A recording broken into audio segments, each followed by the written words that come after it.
हम पुकार पुकार के बोल रहे हैं सर, आदमी लोग सुन रहे नहीं है। ये तो जादू वाला तेल नहीं है, ये 108 जड़ी बूटी का तेल रहता है।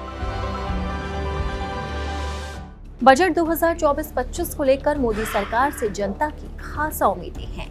लोगों के मन में सवाल उठ रहा है कि इस बजट में क्या सस्ता होगा और क्या महंगा होने वाला है। खासकर मिडिल क्लास लोग बजट पर टकटकी लगाए इंतजार कर रहे हैं।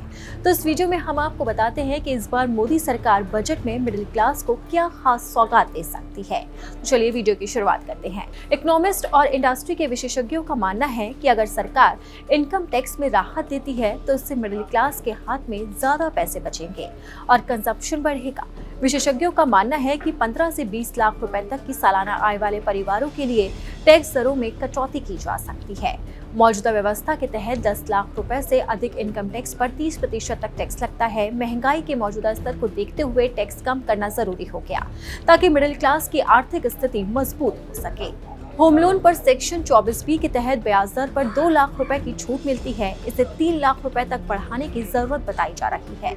इसके साथ ही प्रिंसिपल राशि पर मिलने वाले डिडक्शन के लिए नई कैटेगरी बनाने का सुझाव दिया गया है ताकि टैक्स पेयर को और राहत मिल सके और उनकी जिंदगी आसान हो सके। वहीं अब आपको बताते हैं कि बजट में क्या सस्ता हो सकता है और क्या महंगा। इस बार के बजट में इलेक्ट्रॉनिक प्रोडक्ट मैन्युफैक्चरर्स और कंज्यूमर दोनों को फायदा मिल सकता है। ऐसी उम्मीद जताई जा रही है कि बजट 2025 में कंज्यूमर इलेक्ट्रॉनिक प्रोडक्ट पर लगने वाली ड्यूटी में कटौती की जा सकती है। Indian cellular and electronics association यानी कि ICEA की सरकार से मांग भी है कि इलेक्ट्रॉनिक कंपोनेंट पर लगने वाली ड्यूटी में कटौती की जाए, जिससे घरेलू स्तर पर फोन बनाने वाले मैन्युफैक्चरर को फायदा मिल सके।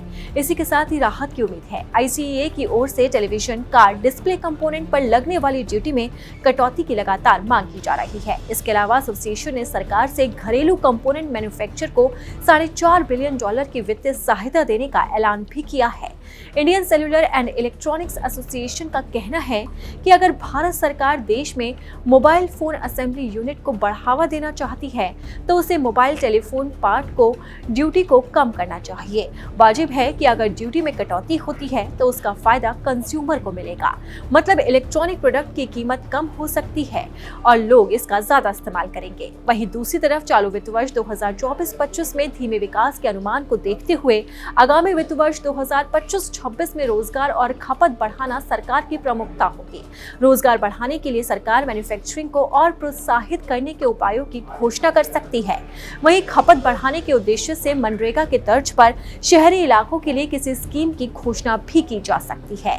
सरकार ने चालू वित्त वर्ष में विकास दर मात्र 6.4% रहने का अनुमान लगाया है, जो 4 साल में सबसे कम विकास दर होगी। पिछले 3 सालों से विकास की औसत दर 8% रही है। जानकार चालू वित्त वर्ष में विकास दर कम रहने के लिए मुख्य रूप से पूंजीगत खर्च में कमी के साथ मैन्युफैक्चरिंग के कमजोर प्रदर्शन को जिम्मेदार बता रही है और अब इसे ही सुधारने के लिए सरकार जोर लगा रही है। माना जा रहा है कि इस बजट में सरकार मिडिल क्लास लोगों को काफी सौगात दे सकती है, यहाँ तक कि टैक्स में छूट दे सकती है। इसी के साथ ही रोजगार के नए अवसर खुलने की भी सौगात दे सकती है। अब देखना होगा कि 1 फरवरी को वित्त मंत्री निर्मला सीतारमण मिडिल क्लास के लिए अपने पिटारे से क्या निकालती है। अगर आपको हमारा ये वीडियो पसंद आया तो इसे लाइक और शेयर जरूर करें। अगर अब तक आपने दैनिक जागरण को सब्सक्राइब नहीं किया है तो लेटेस्ट खबरों को जानने के लिए आप दैनिक जागरण को जरूर सब्सक्राइब करें।